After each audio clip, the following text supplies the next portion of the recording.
Hi. Hi, good morning. I feel like I've done this a couple of times this morning. We've endured. Good. Good Very good. segue. Okay, we'll get there. Yes. We will need to do our land acknowledgement. Okay. Yeah. Let's just take a moment to acknowledge that here in Nanaimo, we are on the traditional and unceded territory of the Nanaimo Nation. And I invite you to, if you don't know the heritage of your particular area, please look it up and take a moment to appreciate how we're working together to create a better future. Thank you. Leading to today, we were like, what are we going to do? And we agreed that it might be, being almost the end of January, Yes. that we had a white stone ceremony. And it might be useful to talk to people and let them know maybe how they could be using their word that they chose for the year. So it's not lost. Exactly. You know, like a New Year's resolution almost, where it's good for a couple of weeks and then maybe it goes out the door. This is something that can be ongoing. And we also thought maybe we'll share our words, Yes, and then see how they're playing out in our lives. And as an example, though, as an example for others to possibly live by. Exactly. And we just had a demonstration of that because my word was endure. And I was kind of stunned by that because it sounds like a negative word to me, like putting up with, you just got to keep putting up with life. But we just demonstrated endurance because we had such technical problems getting started this morning. But we hung in there, we endured, and we found a way, and here we are. Yes, that was the 47th land acknowledgement you did this morning. Yeah. And it sounded as fresh as the first one, I gotta say. No, it wasn't that many. But yeah, I think, that's a great illustration. And then I think what's important is to see, whenever a crisis comes up, I think what we can do is invite that word in and see how can that word or words or sentence, whatever it is you came up with, how can it assist you in dealing with this? And I want to share a story that I had a conversation, or I was in a group call recently where somebody was saying that they had this meeting to go into and they were very unsure about the meeting. And this is somebody that I know did a white stone ceremony. And I suggested, well, maybe it's a good time to reflect on your word and see what would the word that you chose for the year, how would it guide you? Right. And they reported back, they sent me an email and said that they took that advice and their meeting went exceptional. Yeah. Everything went beautifully in the meeting because they were coming from that place of what they said they were going to be for the year, or what they were going to lean into for the year. It reminded them of who they truly are, really. And it probably could be any word. It's that pausing and remembering. And another thought I had too is that remembering your word could be a guide to which of our 12 powers might be activated here. Endure, for me, strength, will. Those are the things I need to recognize that I have within me, and lean into them. And then I think surrender was one of your words. Yeah. Well, I did 3 white stone ceremonies. So I actually ended up with 3 separate words, which was interesting. But I just want to go off of, or piggyback a little bit on what you were saying, and that it's great to have a word of the year and to look at that and see, that was a truth I had declared for myself.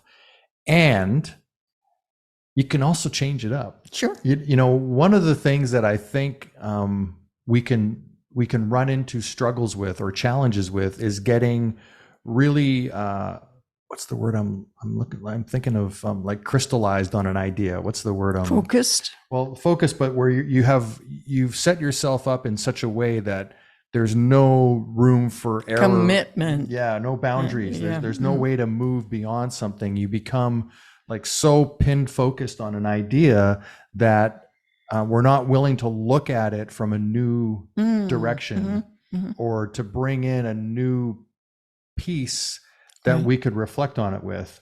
And so I'm actually grateful that I ended up with 3 words. And so my 3 words this year were harmony, surrender, and faith.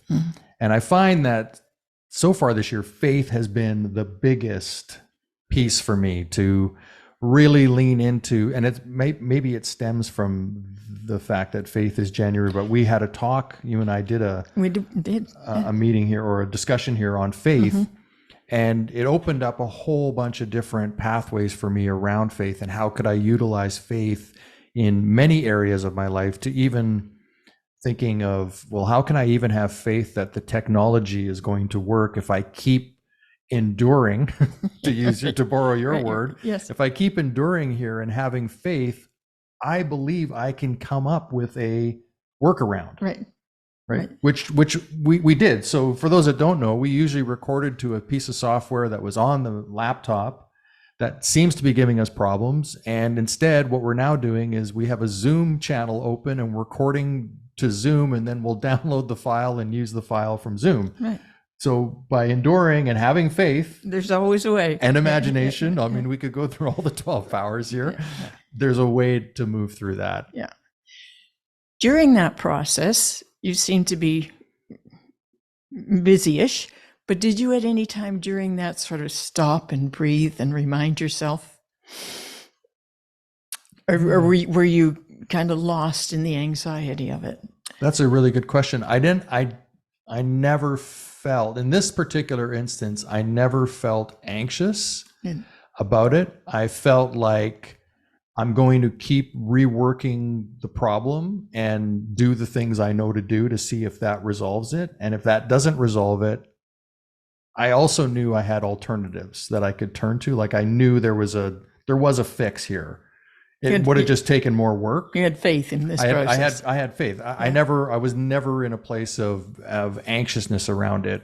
Whereas other things, yes. there is the learning to stop.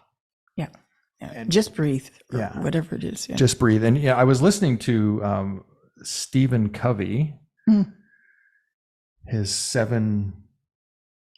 Seven habits of successful people. Yes, of effective or successful people. And it wasn't so much the 7 habits, it was some things that he brought up. So for instance, the Einstein quote, "The significant problems we face cannot be solved at the same level of thinking we were at when we created them." Yes. Now I love that there's for me, there's 2 pieces here. Yes. There's the we need to think differently, but then there's the when we created them. And, that's a responsibility thing again. And it's not pleasant, but it's the truth that sets us free. It's the most liberating lesson we ever learn, is that who was there all through my life, making decisions, making choices. Yeah. So I really appreciated that to really embrace that and understand that and I think I'm going to back up a bit here. I think about this in terms of business. And if we're going to, we had a wonderful meeting recently about what might be possible in events and planning and social media for unity. But anything we're going to do, if what we've been doing so far has gotten us to this place, it's likely not going to be the thing that's going to take us to the next place we want to get to. Especially if it's not right in the same direction, if we need to change direction a little bit. And so even if like a growth mandate, you're going to plateau at some point, and then you're going to bump up against the ceiling, and it's going to be something new that needs to come in to take you to that next level, if that's what you're interested in, right? If you're not interested in that, it doesn't matter. But if you're interested in doing something either in your life or with your business or within your relationship or with your children or whatever that is, what has gotten you to where you are today is likely not going to be the thing that's going to accelerate to the next place. Yeah. And we see that so clearly. It's the unity in the loss of our building after the fire. It's been a year and a half now, and we've gone down a few cul-de-sacs and false directions, and so we're realizing we need to be open to something entirely new. Yeah, shake it up. Yeah.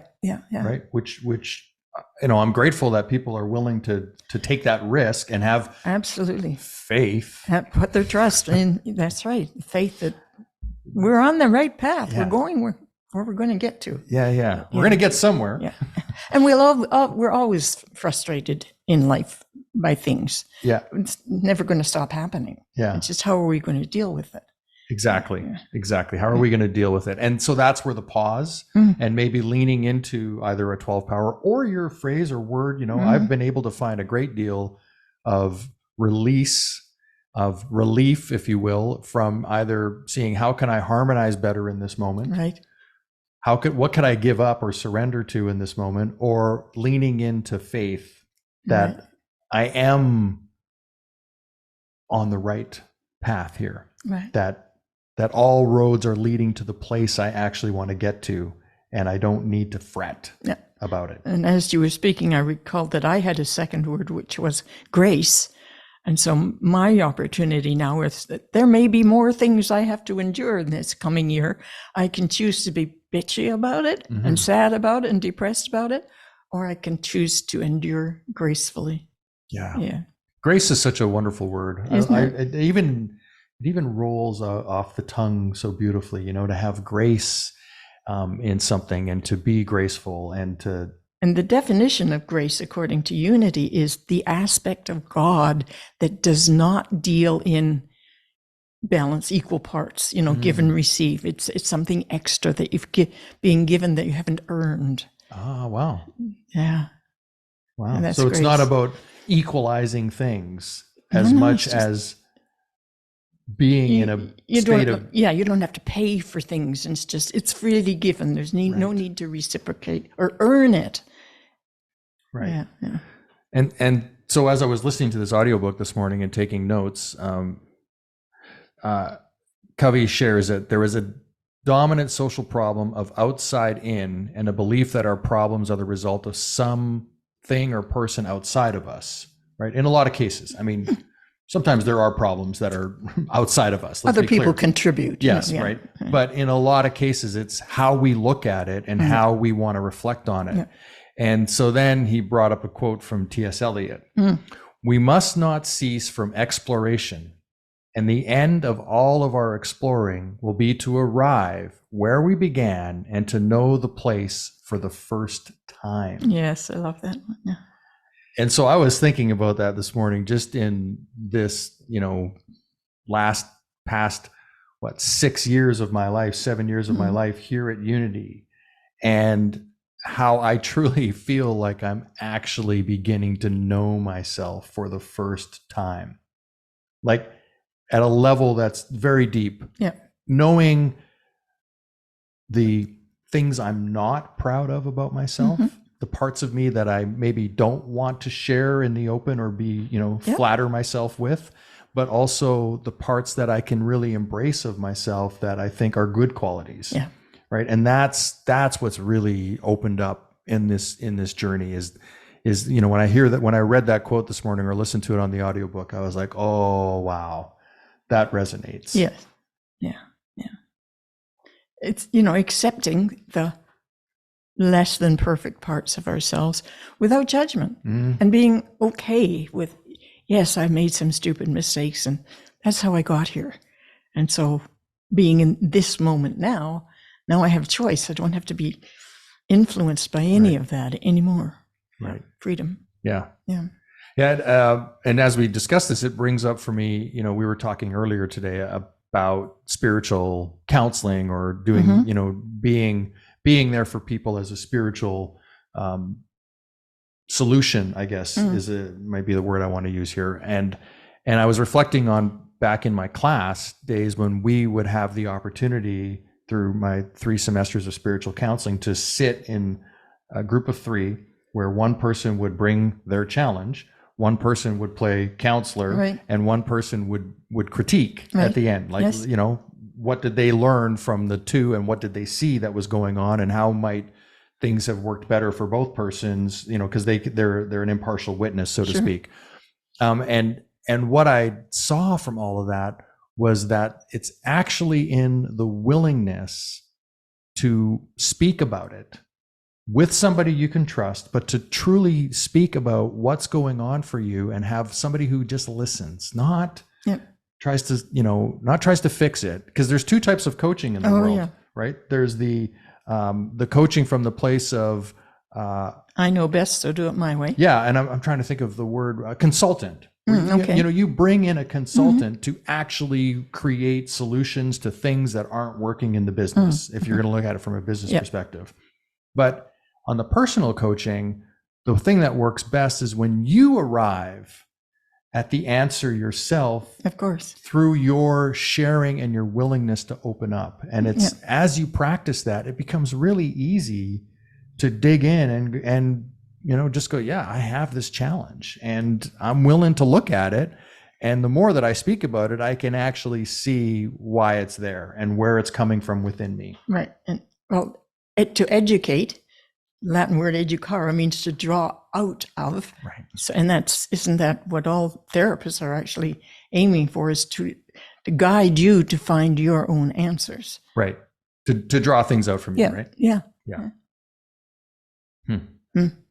And I suppose you can do that for yourself if you're enlightened enough. Well, that might be the reason to do meditation and prayer, to have a practice. Oh, yeah. Right. To actually, and then to have a word of the year and to play around with it and to look at the 12 powers and to play around with them. The goal for all of this stuff, in my mind, is to draw that out from us. They're not doctrines. Right. They're actually tools. And that, the goal, we may not think it. I was just starting to read about Thomas Merton, who was very much an introspective, contemplative monk, that the goal of all those years of meditating and, all the mystic stuff is to really discover who I am. And as he went through this lifelong journey, but was aware that he was not the same yesterday as he is today, and just being so self-aware, it hasn't really got anything at all to do with out there. That's mysticism, is the direct connection. Yeah. Yeah. And are we ever really the same? No. I mean, well, the core of us is the same. Well, it feels that way. Yeah. But to me, there's always an imprint of something that has probably shifted slightly. We're just not measuring it. Right. We're not looking to measure that. But in a universe such as we have, where it's constantly changing, then everything about us is under change. When I first heard that, what is it? Every 7 years, all of the cells in our body have physically died and been regenerated. Yes. Like you. And what causes them to regenerate in the same way is that our thoughts are the same. Right. You see faith healing, people get up, throw away their crutches, but does that last? Because the thoughts and beliefs and fears that gave rise to that situation have not been healed. Yeah. Well, that's that's sort of what Covey talked about in the first part of this book, was the idea that we might, here's where I think we can run into trouble with any kind of teaching at all, is that I need a guru. I need somebody outside of me. The next seminar, the next thing, the next, I don't know, meditation practice I go to is going to be the thing that's going to solve my problem. And it might work for a couple weeks. Right. You might have a change, but if the fundamentals, as the old mechanic would say, until you lift up and look under the hood to see what's really going on, it's not going to shift. And then that's where principles, when I think of the Unity's 5 principles, that's where principles for living come into play. Yeah. Keep it maintained. Yeah. And the other thing is too, when you know who you truly are inside, then whatever the circumstances are out there, you can take that wholeness, that completeness, that perfection to, somebody said, I've got a terrible, terrible job. All my coworkers are, wrong. And it's like, what do you take to your job? No wonder your job is not fulfilling. Find the real you and tuck it under your arm and take it everywhere. Yeah. And again, it's like, do I really want to blame my job for not being fulfilled in my life? I mean, and it's not a knock on that. Sometimes we're trapped in the world of, this is what I need. I have this right now in my own life where I'm like, there's certain things I do that provide for my family that, I'm not ready to let them go. Right. And yet I see other possibilities for my life that I want to jump into. And so you have to weigh and measure. You have to say, hey, is this the right time to do this? Maybe I need to do a little bit of this. Maybe I need to endure this a little bit longer, right? That's a possibility. Then you can choose how you endure it. Yes. I remember, I want to share this with you all because it spoke so highly to me when I was in school, which was spiritual counseling. We had a definition for spiritual counseling in class, and it is: spiritual counseling is the use of spiritual resources for the purpose of empowering people to heal perceived brokenness and to grow toward the experience of wholeness. Perceived brokenness, that's the key word, isn't it? That is. And to grow toward the experience of wholeness, meaning you're already whole, but maybe you're not experiencing that. And there's a perception of something other than, and what is that coming from? Where is that coming from? That requires the deep inner work, the going within to resolve. And I also read something this morning. I think Sharon McLeod may have shared it on Facebook, and it was a text over top of a post, a video post talking about the idea of grief work and how there's, when I first did grief work at Unity, I walked into that thinking, oh, that's when somebody dies. But it's so much more than that. Grief can show up in so many different ways in our lives. And it's going in and dealing with that. And if you need to cry, you cry. But it's about not holding it in. It's actually about acknowledging it and serving whatever it requires so that you can let it go and begin to heal. Back to that experience of wholeness.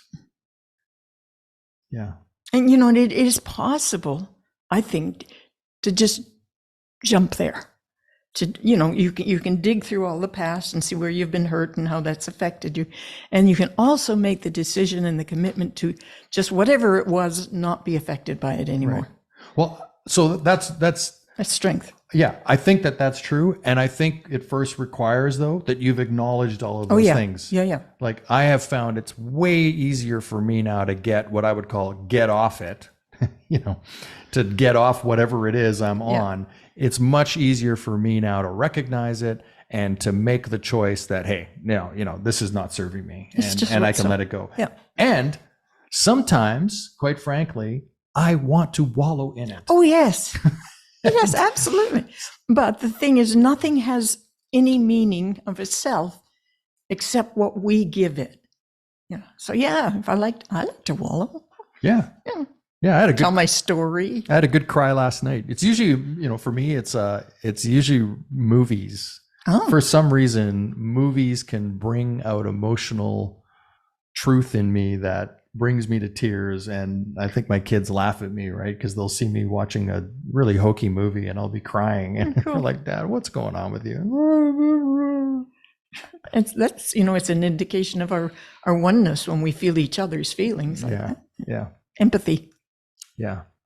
So I guess in summary, what I'd like to, share with everybody is to embrace the exceptional work you did at the beginning of the year through a burning bowl process and a white stone ceremony, and to realize they're not just in those moments.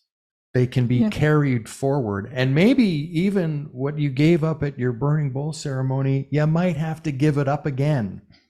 It might be that it's still lingering and it shows up and it's like, nope, you know what? I'm letting this go. And it's okay. And it can be, isn't all or nothing. It's not like a stone dropping. It's like pouring a glass of water that's being released over time, perhaps. But your intention, set your intention to do that, and that's very, very powerful. Yeah. And it's okay. It is, right? Just the way it is. Because where we are right now is a perfect step along the perfect path to the perfect place we're going. Yeah. You're already whole and complete. Surrender and endure, right? With faith and harmony. And grace. Grace. There we go. 5 words. Thank you. Have a great day. Namaste. Namaste.